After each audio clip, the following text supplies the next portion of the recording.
Bom dia a todos. É bom estar aqui convosco. Este lugar diz-me muito. Foi aqui que conheci a minha companheira de há 30 anos. 35, 5 de namoro, 30 de casamento, graças a Deus. Por isso, sinto-me em casa.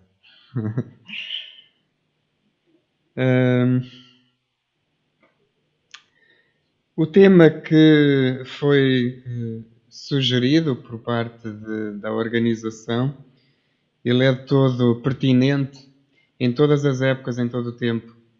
E hoje,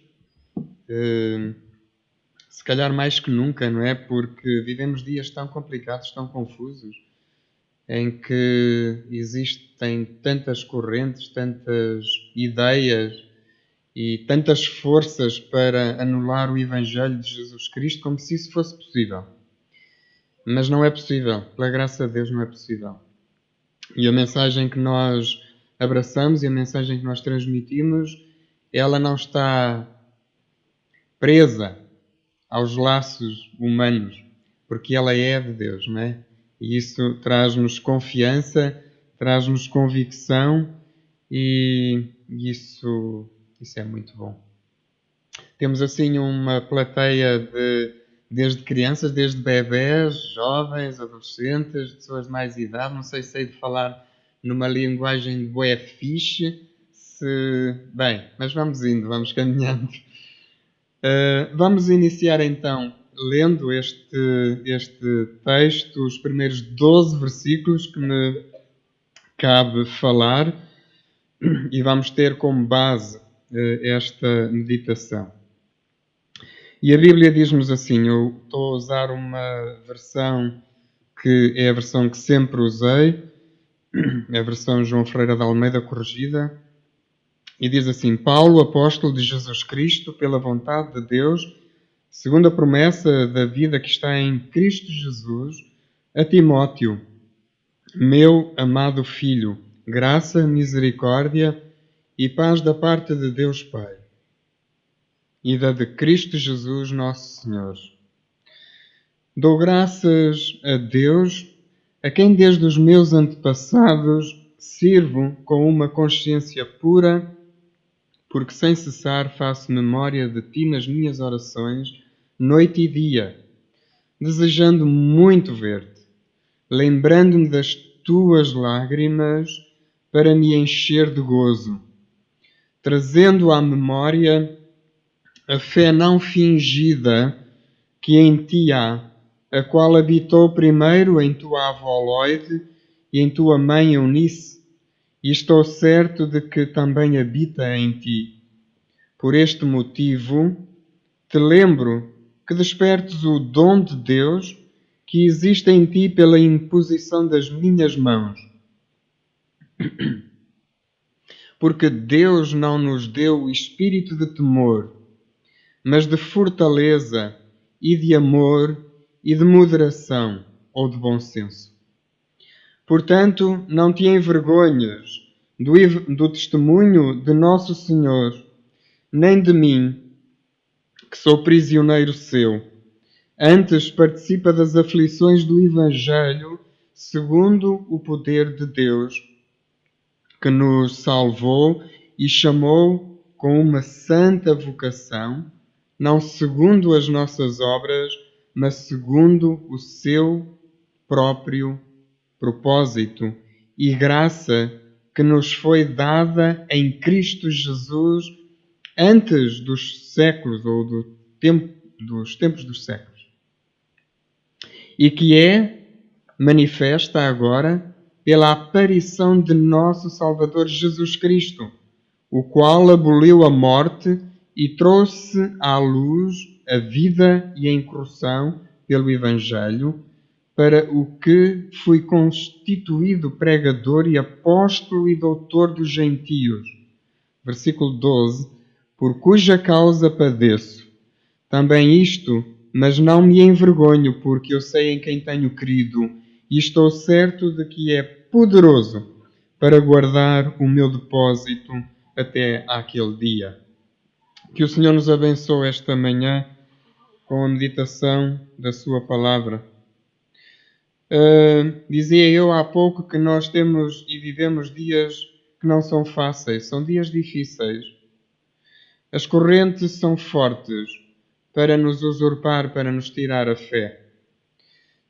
As tentativas de desacreditar a pessoa de Cristo não passam de ações frustradas. Podemos dizer isso com toda a convicção. Os séculos têm provado isso. Vários homens têm se levantado querendo provar que a Bíblia e este Evangelho que os cristãos professam é uma fraude. Mas temos concluído, para a nossa consolação, que eles têm estado errados, estão errados. Porquê? Porque nós sabemos em quem temos crido. E Paulo sabia disso. Toda a atividade de Deus a favor da humanidade, ela teve sempre como base o seu amor. Muitas vezes nós pensamos no amor de Deus e ficamos aqui mais à volta do Novo Testamento. Mas nós vamos para o Velho Testamento e nós vemos o Velho Testamento impregnado do amor de Deus. E isso é maravilhoso. Nós não temos que ter medo de desfolhar o Velho Testamento. Vamos encontrar muita coisa que não percebemos muito bem. Não importa.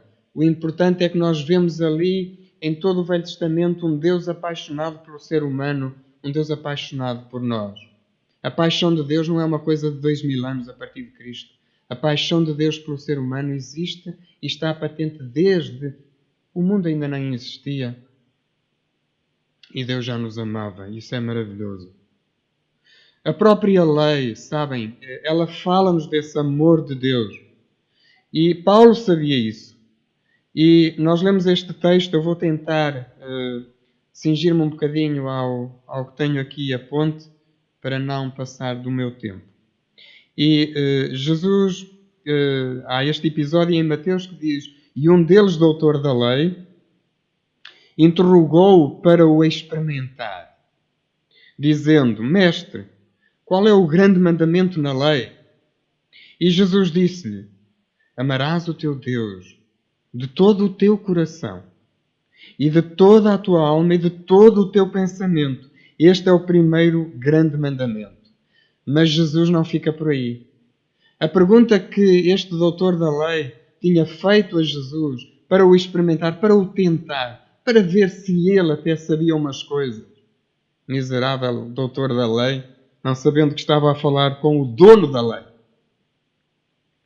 E Jesus disse-lhe mais, e queria tocar-lhe mais na ferida. E então conta-lhe e diz-lhe qual era o segundo mandamento. E o segundo, semelhante a este, é: amarás o teu próximo como a ti mesmo. Destes dois mandamentos depende toda a lei e os profetas. Portanto, nós olhamos para a lei, olhamos para o Velho Testamento, olhamos para esta Constituição que foi dada à nação de Israel e vemos ali o amor de Deus em toda a lei. Então, nós podemos dizer que este Cristo intemporal, ele está presente desde a eternidade passada até à eternidade futura. Ele é o centro da história, ele é o centro do universo, ele é o centro da nossa fé, ele é o centro de tudo. Há um coro que nos diz isso, não é? Que Cristo é o centro de tudo. E é mesmo. E gosto quando me foi pedido o subtítulo. Temos como título principal o Evangelho que nos foi concedido ou confiado. Eu dei ao Elder o subtítulo que me foi pedido: o Evangelho do Cristo intemporal, na fé, na razão e na nossa humanidade. Bem, isto daria para falar uns 3 dias. Mas vamos fazer assim uma corrida um pouquinho acerca destes assuntos que estão nestes 12 versículos, de alguma forma.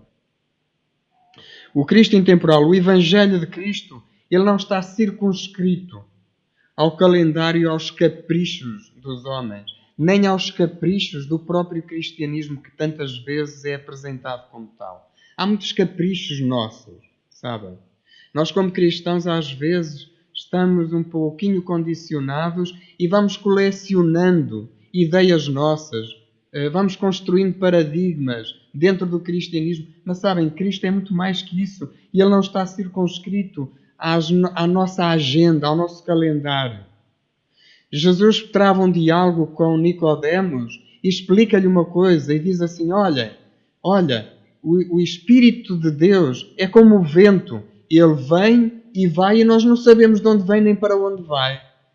O que Jesus estava a dizer a Nicodemos é que as coisas de Deus e este grande Deus que nós temos, Ele não está circunscrito a um construto nosso de doutrinas, de filosofia, seja o que for.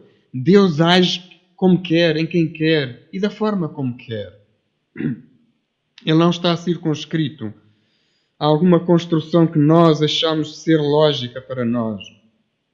A Bíblia diz-nos assim: o qual, na verdade, em outro tempo foi conhecido, ainda antes da fundação do mundo, mas manifestado nestes últimos tempos por amor de vós, diz Pedro. E Paulo também diz: como também nos elegeu nele antes da fundação do mundo, para que fôssemos santos e irrepreensíveis diante uns dos outros. Não, diante dele, em amor. Todo o Velho Testamento tem como premissa a pessoa do Senhor Jesus Cristo. Foi-nos confiado o Evangelho por aquele que existe desde sempre, que não está confinado ao relógio dos séculos. Muito menos não se deixa engavetar pelas nossas ideologias, pelos nossos pensamentos tantas vezes mesquinhos. Ele é tudo, ele é muito mais que isso. O Evangelho na fé, e dentro do Evangelho na fé, tomei um apontamento: competição versus imitação. Por vezes há muita dificuldade em perceber alguns conceitos básicos na Bíblia. O Evangelho não é uma competição. Ainda que muitos o tenham encarado como tal, e vemos isso estampado na Bíblia. Mas quem vive a fé do Evangelho deve ser imitado. É essa a instrução que encontramos para nós. Lembrai-vos dos vossos pastores, diz Paulo, o escritor aos Hebreus. Lembrai-vos dos vossos pastores que vos falam a palavra de Deus, a fé dos quais imitai, atentando para a sua maneira de viver. Que responsabilidade! Obrigado. Tinha aqui no chão, mas agradeço. Obrigado. Na verdade, estava com algum receio de uma crise de tosse que eu tenho andado mal da garganta. Mas dizia eu que lembrai-vos dos vossos pastores que falam, que vos ensinam a palavra, etc, etc. E Paulo diz assim: olhem para eles, olhem para eles. Bem, eu não me quero perder muito nesta parte, mas aqueles que pregam a palavra, aqueles que pastoreiam as igrejas, têm uma dupla responsabilidade. Mas o que é que o escritor, na verdade, quer dizer com isso?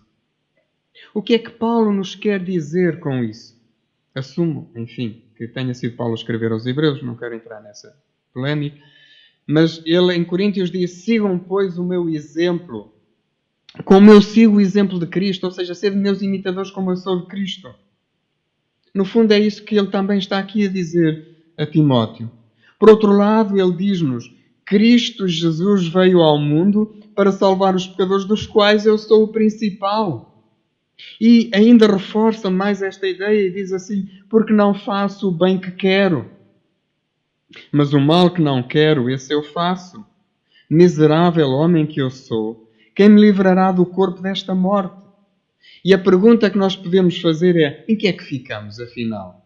Por um lado, nós encontramos que a igreja deve ter os olhos naqueles que anunciam a palavra, olhar para a forma como eles vivem. Por outro lado, Paulo diz: olha, sede meus imitadores como eu sou de Cristo. Por outro lado, ele diz: olha, eu sou o principal dos pecadores.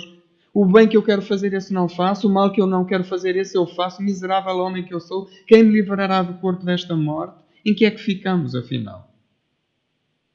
Paulo queria que o imitassem em quê?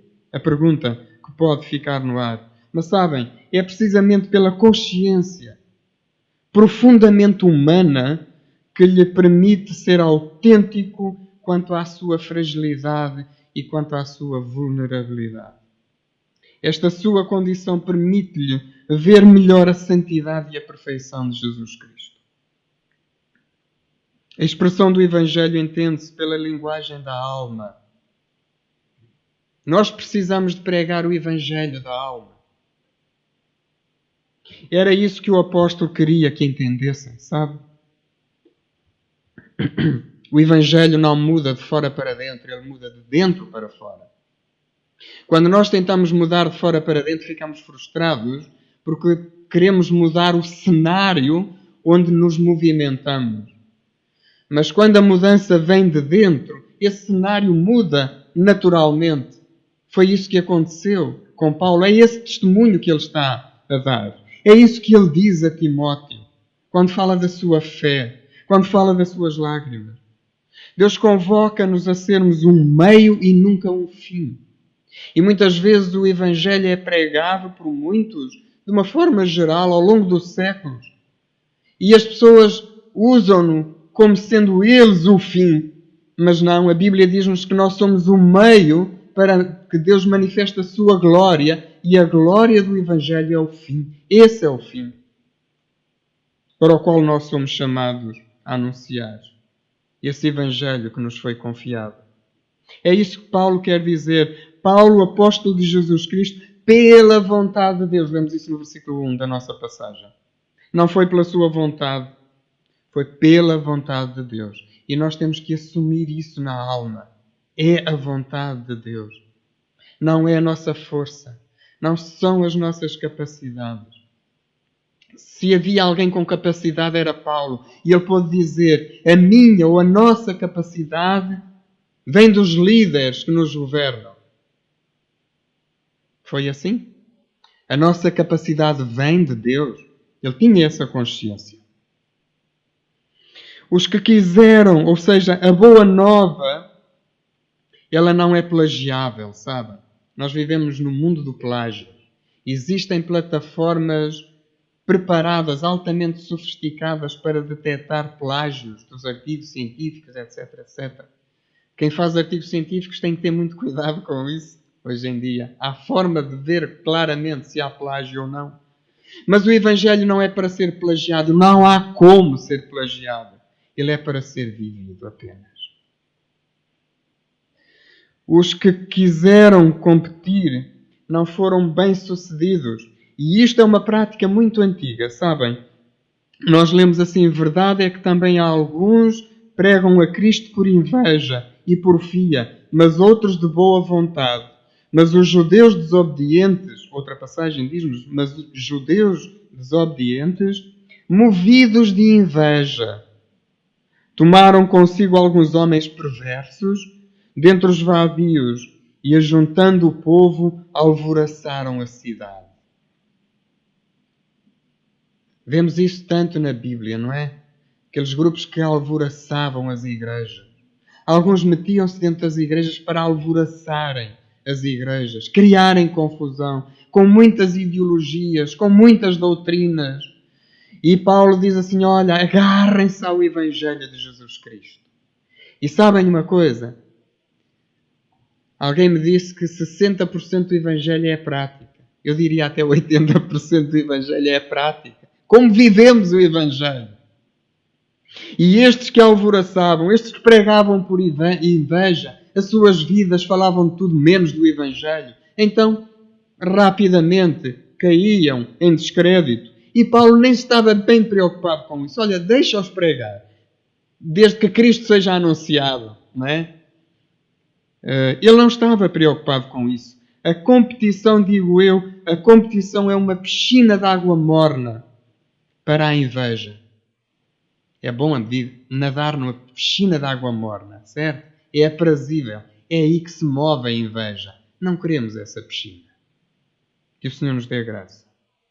Sabem, Há princípios para nós cristãos para vivermos o Evangelho e podemos ir ao Velho Testamento e vermos esses princípios, que são princípios que se prolongaram, são transversais e longitudinais à ação de Deus para com o homem. Já há séculos atrás, com Elias, aqueles profetas de Baal, os profetas de Azerá, que eram ao todo 850 profetas. E temos um profeta do Senhor. Os outros que existiam, Jezabel tinha-os morto, tinha-os matado, já se pode dizer matado. Tinha-os matado a todos. Não é? E nós encontramos esta passagem que nos diz assim: então disse Elias ao povo, só eu fiquei por profeta do Senhor. Sabem, isto é incrível, é impressionante. E disse Elias aos profetas de Baal, que eram uns 450, e escolhei para vós um dos bezerros, e preparai o primeiro, porque sois muitos. E invocai o nome do vosso Deus, mas não ponhais fogo. Isto foi um desafio, era uma coisa de loucos. No meio daquele cenário todo, nós temos um Deus de poder e um Deus com sentido de humor também. Se nós estivermos atentos a ler aquele episódio, Elias brincou com aquela multidão de profetas e com todos os outros que estavam ali. Estavam ali milhares de pessoas a assistir àquele cenário. E temos Elias, o profeta. Corajoso.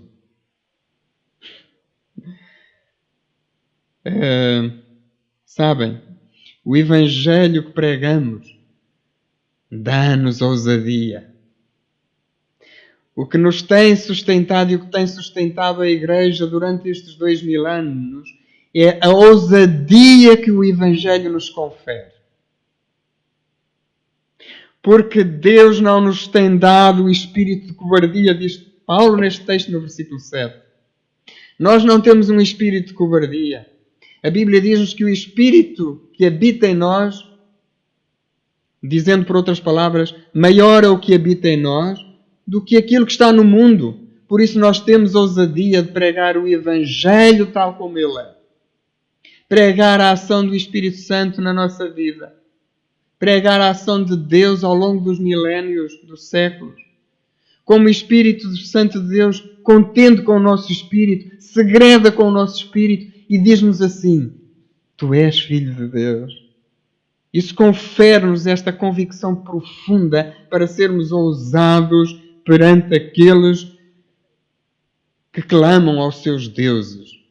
E os seus deuses são mudos, não falam, mas o nosso Deus fala. O nosso Deus está presente. O nosso Deus diz ao nosso espírito que nós somos dele. E isso causa em nós uma profunda convicção. Foi Elias que impôs as regras. Não foram os 450 profetas de Baal, mas os 400 de Azera. Foi o profeta do Senhor, porque a ousadia era dele. A verdade estava do seu lado. E ele pôde agir como tal. Paulo, à semelhança de Elias, pôde dizer no nosso versículo 12, por cuja causa padeço também isto, não me envergonho, porque eu sei em quem tenho crido. Elias sabia em quem cria. Paulo sabia em quem cria. Nós sabemos, pela graça de Deus, em quem temos crido. Isso confere-nos convicção de alma. E transmitirmos um Evangelho que é mais que letra, é o Evangelho da alma, linguagem da alma. Vamos ver um pouquinho mais isso à frente. Queria abordar assim um pouquinho muito rapidamente, que também me parece importante, porque vivemos um milénio, estamos a viver o início de um milénio com grandes desafios para a Igreja. Vivemos grandes desafios para a Igreja. Nós podemos saber isto até teoricamente, sabem? Mas, sem entrar em grandes detalhes, tenho vivido de perto alguma experiência lá no Hospital do Chuca, em Coimbra, e recebo muito tipo de pessoas ali. E E eu muitas vezes fico a pensar, como é que a Igreja de Cristo vai lidar com todo este tipo de situações, de problemas que chegam ali ao consultório? Como é que a Igreja está preparada para lidar com a homossexualidade? Como é que a Igreja está preparada para lidar com a transexualidade? Como é que a Igreja está pronta para lidar com os desafios desta nova espiritualidade que nada tem a ver com a espiritualidade de Deus? Estamos nós preparados? Estamos nós atentos? Ou estamos a assobiar para o lado como se isso não tivesse a ver connosco? Não, nós estamos aqui. Estamos neste mundo e devemos estar preparados de alguma forma para dar respostas. A Bíblia diz-nos que Deus deu-nos o Evangelho do bom senso. Tem a ver com a nossa própria razão, com a razão de Deus. E por vezes nós separamos a coisa, a fé é uma coisa, a razão é outra. Mas sabem, para o cristão elas estão juntas. Não podem ser separadas. Porque a nossa fé é uma fé de razão também. Os movimentos filosóficos frequentemente apresentam-se de forma sedutora. Nós ouvimos as televisões, ouvimos ciência a fazer-se todos os dias e a anunciar-se todos os dias. Vocês vão à net, procuram qualquer tema, a ciência nasce diariamente, a boa e a má. E nós temos de ter sabedoria para saber o que é boa e o que é má ciência. Então não nos podemos demitir. O que é que sabemos acerca do evolucionismo? O que é que sabemos acerca dessas questões tão pertinentes que são colocadas hoje em dia? Como estão os nossos jovens preparados para dar respostas? Havia um movimento chamado gnosticismo, em que a Igreja foi bombardeada nos primeiros séculos, primeiro século, segundo século, terceiro século, e depois foi-se desaparecendo um pouco, e ela voltou com grande intensidade no Renascimento do século XVI. O que é que a Igreja tem feito? O que é que nós sabemos acerca disso? Como é que nós nos movimentamos acerca disso? E Paulo fala também acerca disso, e por isso diz a Timóteo, olha, persiste em ler, está informado. E depois escreve a Tito e diz, olha, está preparado para estares pronto para calar os contradizentes. Isto foi forte nos primeiros séculos. E sabem uma coisa, esta filosofia, este princípio, quis divinizar a pessoa de Jesus Cristo. E eu ponho entre aspas, divinizar.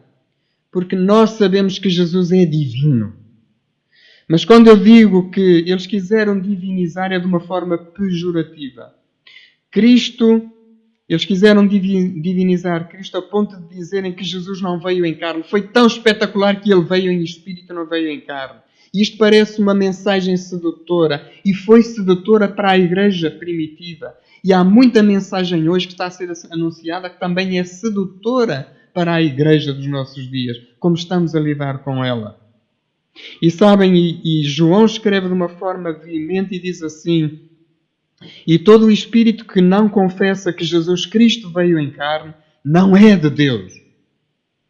Mas este é o espírito do anticristo, do qual já ouviste que há de vir, e eis que já está no mundo.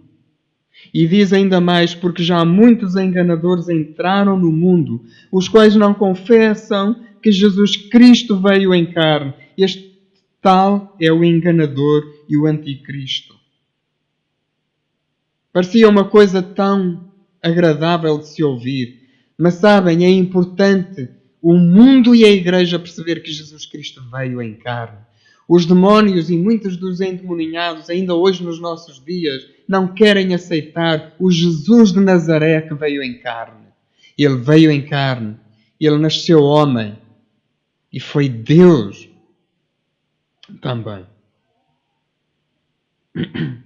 Perspectiva histórica, muito rapidamente, no século XXI, disse eu há pouco, que vivemos um grande desafio. Vivemos uma nova espiritualidade, uma espiritualidade pagã.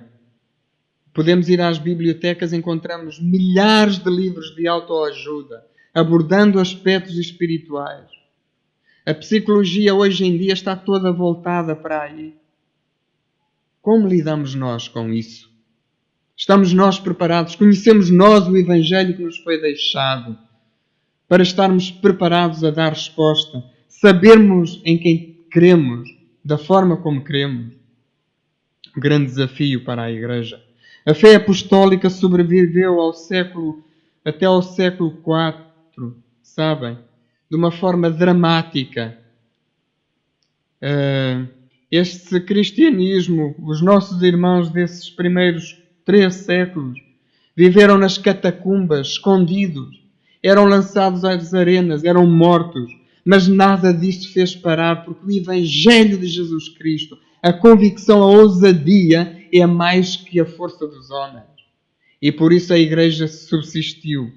Mas sabem qual foi o drama principal? Foi quando a Igreja passou desse estado de perseguição das catacumbas e passou para os palácios de Roma. Aí começou a degeneração da fé apostólica. Durante o século IV, ela coexistiu. Quando Constantino se converte ao cristianismo, nós vemos a Igreja a coexistir com o paganismo nesse império. Quase um século que isso aconteceu. Até ao ano 380, quando Teodósio o Grande, o imperador, decreta o reino, o Império Romano, como única religião cristã. E isto também pareceu uma coisa boa. Mas trouxe grandes vicissitudes, trouxe grandes problemas, trouxe a degeneração da fé apostólica. Nós sabemos o que é que aconteceu do século V ao século XVI. 1000 anos de obscurantismo. 1000 anos em que a Igreja não deixou de existir. Sabem, os evangélicos ou os protestantes muitas vezes acham que a Igreja de Cristo começou no século XVI com a Reforma, com Lutero. Isso não é verdade. Lutero foi usado pelo Senhor para um avivamento grande da Igreja. Amém. E nós hoje usufruímos e vivemos usufruindo aquilo que aconteceu no Renascimento, coincide com o Renascimento da cultura greco-romana. Mas até ali a Igreja existiu. A Igreja fugiu. Tivemos movimento chamado movimento monástico, onde houve verdadeiramente crentes, salvos pela pessoa de Cristo, que escreveram coisas incríveis, mas que tiveram que fugir do poder de Roma, do Papa Romano. Mas a Igreja não deixou de existir, o Senhor sempre esteve com ela. Não vamos entrar aqui em muitos detalhes, em muitos erros que aconteceram ao longo, mesmo dentro da Igreja, ao longo desses 1000 anos. Isso não é muito importante para nós agora. E no século XVI dá-se este renascimento. E começa, o Renascimento significa exatamente o buscar a cultura com a qual Paulo teve problemas sérios. Buscar a cultura greco-romana. E aqui dá-se uma coisa tremenda. Há um divórcio sério entre aquilo que é de Deus, entre aquilo que é religião, entre aquilo que é espiritualidade e a ciência. Cria-se um divórcio grande. E ainda hoje vivemos isso. E isso foi levado a uma forma muito mais exacerbada no século XVIII com o chamado Iluminismo. A fé do Evangelho está intimamente ligada à razão. Não estamos a arrumar uma coisa e outra. Por isso é que nós lemos aqui no versículo 7 que porque Deus não nos deu o espírito de temor, mas de fortaleza, de amor e de moderação. Outras versões dizem de bom senso. Nós somos cristãos com razão, com bom senso. Para falarmos o Evangelho numa linguagem atual também. Não temos de ter medo de atualizar a nossa linguagem. Olhem, se for preciso falar aos jovens de bué, que o Evangelho é bué de fixe, qual é o problema? Quanto mais conheço os cientistas e a ciência, mais claro é para mim que a nossa fé não é irracional. E agora posso-vos dizer 3 frases de um homem que eu admiro imenso. Um grande homem que marcou a ciência, a medicina e a química, chamado Louis Pasteur. E ele disse assim: um pouco de ciência afasta-nos de Deus. Tenho dito muito isto lá no hospital, com quem tenho falado. Um pouco de ciência afasta-nos de Deus. Sabem como é que é os jovens quando saem do secundário e vão para a universidade e chegam com aquelas questões e dizem afinal, mas espera aí, ficam tão fascinados porque a ciência é-lhes dada de uma forma tão sedutora que se eles não estiverem preparados com o Evangelho de Jesus Cristo, são levados e começam a pôr em causa a sua própria fé. Começam a dar ouvidos ao... Epá, mas espera aí, o evolucionismo é uma coisa que faz sentido. E nós, o que é que nós dizemos acerca disso? Como é que nós abordamos essa temática? Para já, o evolucionismo é uma teoria. Não está aprovado. É apenas um item para discussão futura. Quanto mais eu estudo a natureza, mais eu fico maravilhado com as obras do Criador. A ciência me aproxima de Deus, diz este grande cientista francês. E diz ainda mais, em nome da ciência eu proclamo a Jesus Cristo como Filho de Deus. O meu senso científico, que valoriza muito a relação entre causa e efeito, compromete-me a aceitá-lo como facto. A minha necessidade de adorar encontra nele a mais plena satisfação. Estamos a falar de Louis Pasteur. Gosto do slogan do GBU. Qual é? Quem sabe? Precisam de saber. Exatamente. Uma fé que pensa, uma razão que crê. É mesmo isso. Gosto deste slogan, sabem? É tão verdade. Os cristãos não devem demitir-se do meio onde estão inseridos.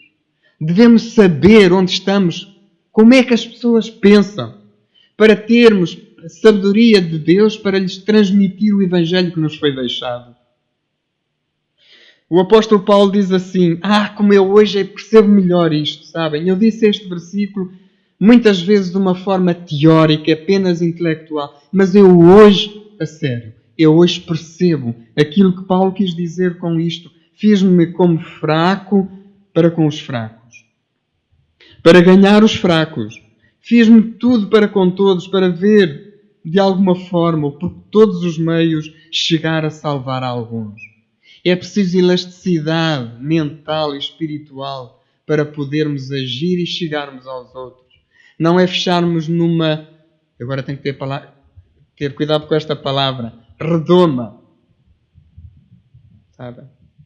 Paulo estimula Timóteo a estar bem preparado. Persiste em ler, exorta e a ensinar até que eu vá. Paulo no Areópago é um exemplo de alguém que não estava alheio à cultura que o cercava. Ele conhecia bem aquilo que os romanos pensavam, aquilo que os judeus pensavam, aquilo que os gregos pensavam. E Paulo no Areópago, ele mostrou essa sabedoria de uma forma incrível. Ele não se mostrou ignorante. Nós não somos convidados a sermos ignorantes. O Evangelho que nós pregamos não é um Evangelho para ignorantes. Pode ser para iletrados, sim. Mas o Evangelho de Jesus Cristo, sabem, quando eu me converti há alguns anos, que tempo é que eu tenho? Eu já me perdi um bocadinho. Helder, ajuda-me. Ok, obrigado. É suficiente. E quando eu me converti há uns anos atrás, eu comecei a ler a Bíblia e houve alguém do Porto, que um engenheiro lá na empresa onde eu trabalhava, disse: olhem, há uma coisa que eu sei, quando vocês começam a ler a Bíblia, a estudar, vocês ficam mais cultos. E eu fiquei todo contente. Fiquei todo contente. Porque a palavra de Deus instrui-nos. Ela tira-nos da ignorância. Amém? E Paulo sabia disso, sabem? Mas eu comecei-vos por dizer que têm-se levantado vários homens. E França foi um ninho de ciência, de homens tementes a Deus e de ateus. França é conhecida muito hoje como a França de Voltaire, a França do satírico, por excelência de França. Mas Voltaire, sabem como é que ele termina? Voltaire, eu não sei se sabem, mas eu digo isto muitas vezes porque é algo que nós devemos, de alguma forma, saber o que é que estes satíricos, o que é que estes homens da ciência diziam. Para nós sabermos, para estarmos preparados, para termos respostas também. E Voltaire foi alguém que, de uma forma, quis democratizar a prática das religiões. Mas, por outro lado, foi o maior inimigo das religiões monoteístas. Estou a falar-vos do cristianismo, do islamismo e do judaísmo. As únicas 3 religiões em todo o mundo que têm um único Deus, que supostamente é o nosso Deus. É o Deus da Bíblia. Porque o Deus dos próprios muçulmanos vem de lá de Abraão, como sabem. Mas não vamos entrar por isso, não perdemos. E Voltaire fez um esforço muito grande para dizer que o cristianismo era uma grande estupidez, era um grande absurdo. E sabem o que é que ele faz? E Deus, uma vez mais, deixa este homem percorrer o seu caminho, deixou-o a juntar uma quantidade de manuscritos bíblicos, várias versões escritas em várias línguas, e o lema dele era provar que o inferno que a Bíblia fala era uma estupidez e que não existe. E Deus estava a deixá-lo, sabem? Deus estava a usar da sua, não direi ironia, mas do seu sentido de humor. E costumo dizer também que Deus escreve direito por linhas tortas. É um provérbio popular e Deus faz isso. E Voltaire foi alguém, como vos disse, que tinha a sua casa cheia de Bíblias, cheia de manuscritos, para provar que o inferno era falso. E no fim da sua vida, ele, entre outras palavras, ele diz assim: aproximo-me suavemente do momento em que os filósofos que ele era e os imbecis têm o mesmo destino.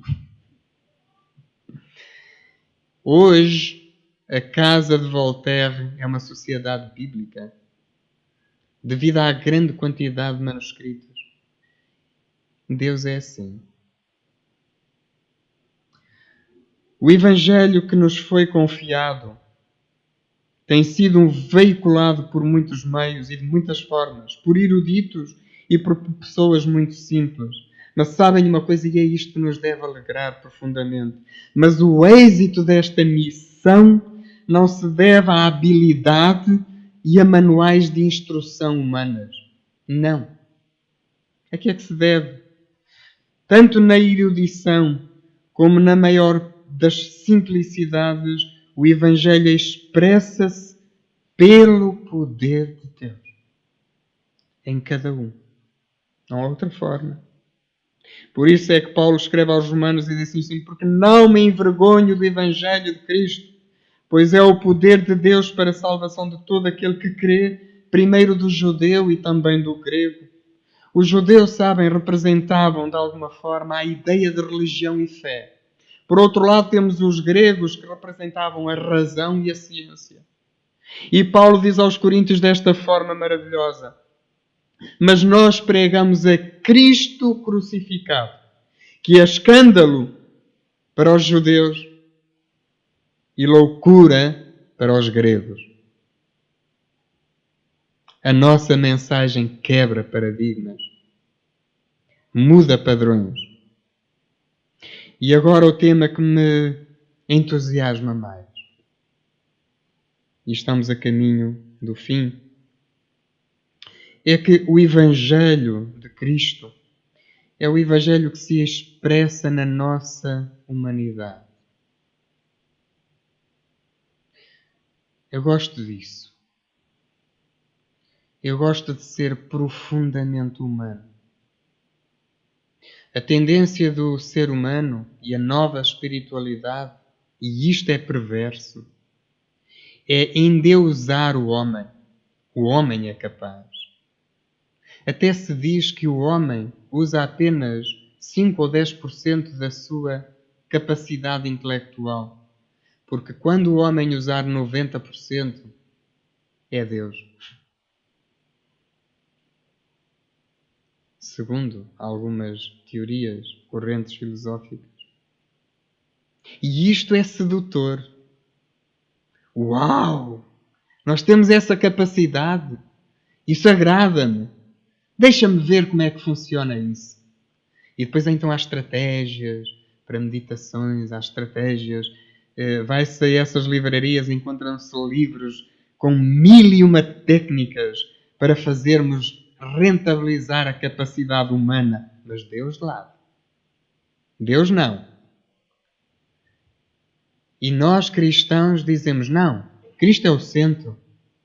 É Ele ainda que decide. Cristão é desatualizado. Está fora de tempo. Amém. Não importa. Sim, eu sei que estamos fora de tempo.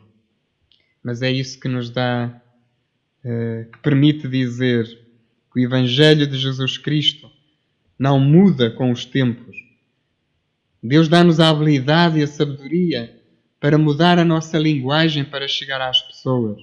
Fiz-me tudo para com todos, para ver se de alguma forma salvo alguns.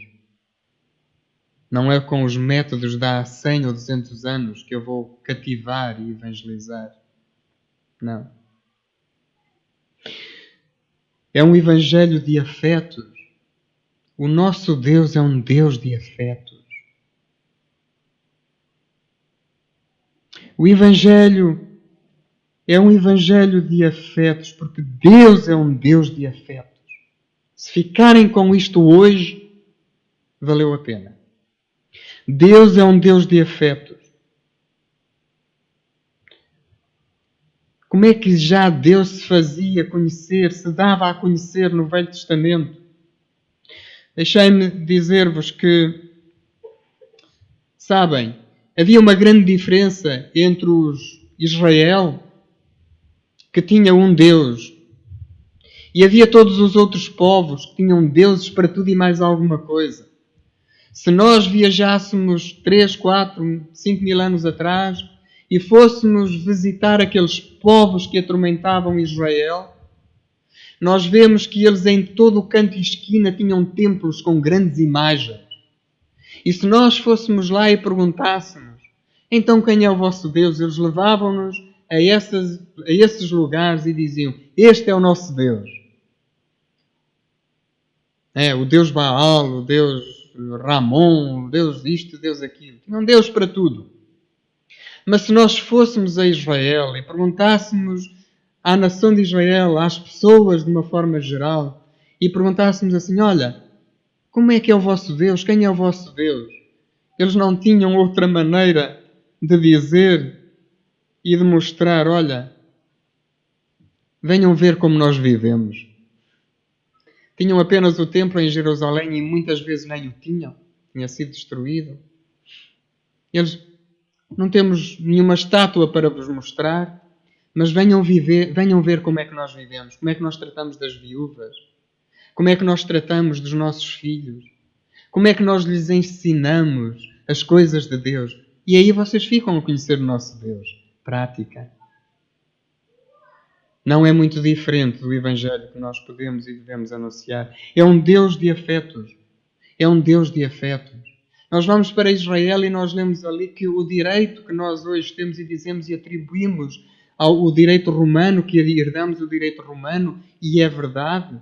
Mas, sabem, nós vamos para o Velho Testamento e nós já vemos ali o direito, uma Constituição, um Deus organizado, um Deus que estabelecia princípios de afeto, como se devia cuidar das viúvas, como se devia cuidar dos estrangeiros, como se devia cuidar e julgar aqueles que cometiam um assassinato, um erro involuntariamente. Havia lei para tudo isso. Era um Deus de ordem, um Deus de afeto, um Deus que cuidava, um Deus de amor. É cartas de um Deus apaixonado quando nós olhamos para o Velho Testamento e precisamos de desmistificar aquilo que se passa também no Velho Testamento. É um Deus que se curva até nós.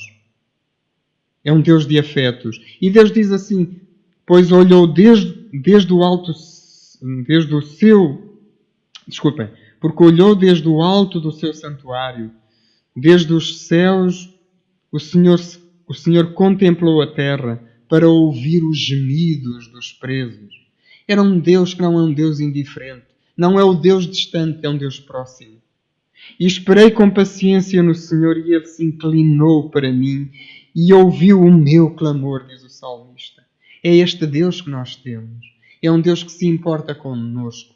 É este Evangelho que nós temos que anunciar e devemos anunciar. Um Deus de afeto. Jesus foi profundamente Deus, como foi profundamente humano. Isto parece um paradoxo. Jesus não escondeu, a sua fragilidade como homem. Estamos nós habituados a ver isso? Ou achamos, não podemos dizer isso. Não, Jesus não esconde a sua fragilidade como homem, como também não esconde a sua deidade como Deus. O Evangelho que nos foi confiado torna-se poderoso devido também à sua dimensão humana. É um Evangelho despido de preconceito. Sabem, muitas vezes nós podemos nos dar conta a fazer e a construir teologia de gabinete. E o Evangelho que Jesus nos deixou não é uma teologia de gabinete. A teologia de gabinete faz-nos perder a essência do Evangelho de Jesus Cristo. E deixai-me contar-vos um episódio dramático, que ainda olho, às vezes ainda choro por isso. Há muitos anos atrás, como sabem, a nossa família está envolvida com a Casa das Formigas em Moçambique desde 1997. E naquela altura, mais que hoje, a fome ainda era visível. E a nossa irmã Adélcia Santos, que já está com o Senhor, ela foi ali para formar uma escola bíblica. Mas quando ela começa a ensinar as crianças dormiam. E ela percebeu que as crianças estavam com fome. Então ela começou a fazer sopa, a criar pão e a dar pão com manteiga e a fazer uma sopinha quente para as crianças, para depois lhes falar do Evangelho. E eu contei um episódio de uma menina, no meio daquelas crianças todas, que foi, no meio das outras todas, comeu o seu pão com manteiga, mas a taça da sopa ela guardou-a. E tentou escondê-la. E quando ia embora, ela ia com a taça da sopa escondida. E a Delcy...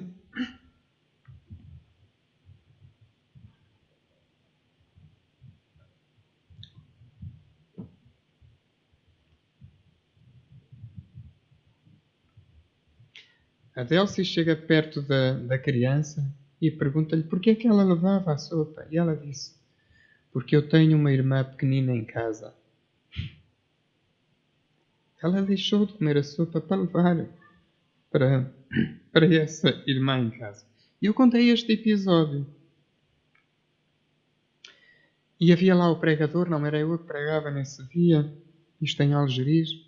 E o pregador, no início, antes de dar a sua mensagem, diz isto. Eu não digo isto a criticar. Eu digo isto com dor e com pena até. E o pregador diz assim, pois, isto é tudo muito bonito. Literalmente, tudo muito bonito. Dá-se comidinha, não sei o quê, mas não se prega o Evangelho. Nem conhecia a causa. E eu, corações de pedra? Anunciar o quê? Sabem, e muitas vezes nós podemos ser acometidos com uma frieza. E Jesus dá o exemplo. Quando Jesus multiplica o pão e o peixe, Ele faz isso antes de lhes pregar o Evangelho. Aquelas pessoas precisavam de comer, sim, e nós não temos de ter medo. Ok, eu vou como missionário só para dar comida à mãe. Não critico. O resto virá depois. E há certos paradigmas, há certas construções que vão sendo feitas que são tudo menos o Evangelho. Quando desumanizamos o Evangelho, não passamos de meros teólogos de gabinete. Devemos dar mais humanidade ao Evangelho que nos foi confiado. Corremos o risco de sermos ou de nos tornarmos burocratas do Evangelho. Deixarmos de entender o que quer dizer aquilo que Paulo escreveu: alegrai-vos com os que se alegram, mas chorai com os que choram. Se somos autênticos na vivência do Evangelho, não há como escapar ao reconhecimento da nossa profunda humanidade. Que herança deixamos nós para a geração subsequente, para a geração que aí vai? Deixamos uma geração de fé não fingida? Ah, ok, então está bom.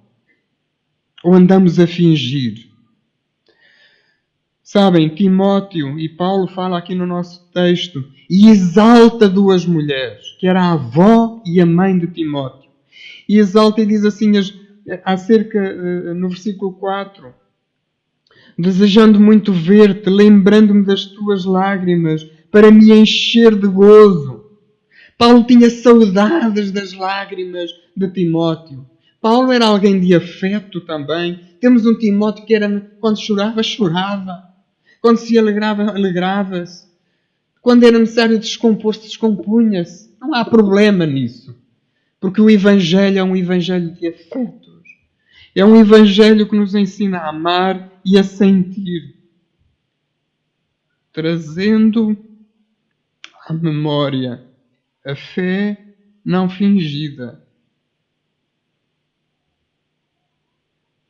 que em ti há, a qual falou ou habitou primeiramente na tua avó Loide e na tua mãe Eunice. A paixão de Timóteo, sabem? E a fé não fingida de Timóteo era uma herança da sua avó e da sua mãe. Isto é bonito. A paixão de Timóteo por Deus, que o leva às lágrimas, é a herança destas duas mulheres. As mulheres no caminho da cruz, as mulheres na cruz, as mulheres no sepulcro. Deixem-me fazer-vos agora uma provocação. Que seria uma provocação para mim há alguns anos atrás, para vergonha minha. Homens, o que é que nós estamos a fazer das nossas mulheres? Estamos a engavetá-las nas igrejas? Deixem-me ser-vos duro neste momento. É que não há só homens de Deus, também há mulheres de Deus. E se nós virmos a história da igreja, se nós virmos os avivamentos que aconteceu no país de Gales, tudo começou com mulheres devotas. E depois apareceram os homens, é certo. Mas por detrás tinham as mulheres devotas que guardavam a fé sem temor. Fé não fingida. O aperfeiçoamento do amor de Cristo em nós ocorre na medida em que melhor percebemos a nossa humanidade. Porque quando estou fraco, então eu sou forte, diz Paulo. Desejo ver-te. Somos instruídos ao Evangelho da companhia e da amizade. Construir amizade. Às vezes fico triste, e com isto termino mesmo. Às vezes fico triste porque cria-se uma ideia de que pastor ou líder da igreja não pode mostrar a sua fraqueza. Isto é uma mentira diabólica. Sabem? Isso tem camuflado muito pecado. E nós precisamos ter a humildade de Deus para dizer à igreja, quando estamos mal, para que a igreja ore por nós. E precisamos desconstruir tanta coisa que se tem construído com medos, com base nos medos. Se eu disser que estou fraco, que até nem me apetece orar tantas vezes. Sim, a mim às vezes não me apetece orar. A mim às vezes não me apetece ler a Bíblia. Eu tenho que reconhecer isto perante os meus irmãos. Porque se eu escondo, não resolve nada. E quem diz que não passa por estes momentos não está a dizer a verdade, porque todos nós passamos por esses momentos. Então é preferível termos a igreja connosco para orar por nós do que estarmos solitários. E muitos pastores, muitos anciãos, muitos líderes das igrejas ao longo dos tempos têm ficado solitários. E quando se está solitário, somos presa fácil. Que o Senhor nos ajude a transmitir este Evangelho, que é um Evangelho que nos é transmitido como sendo um Evangelho autêntico. E nós precisamos desconstruir para voltar a construir aquele que é o Evangelho autêntico, o Evangelho da linguagem da alma, o Evangelho do afeto. Que isto não seja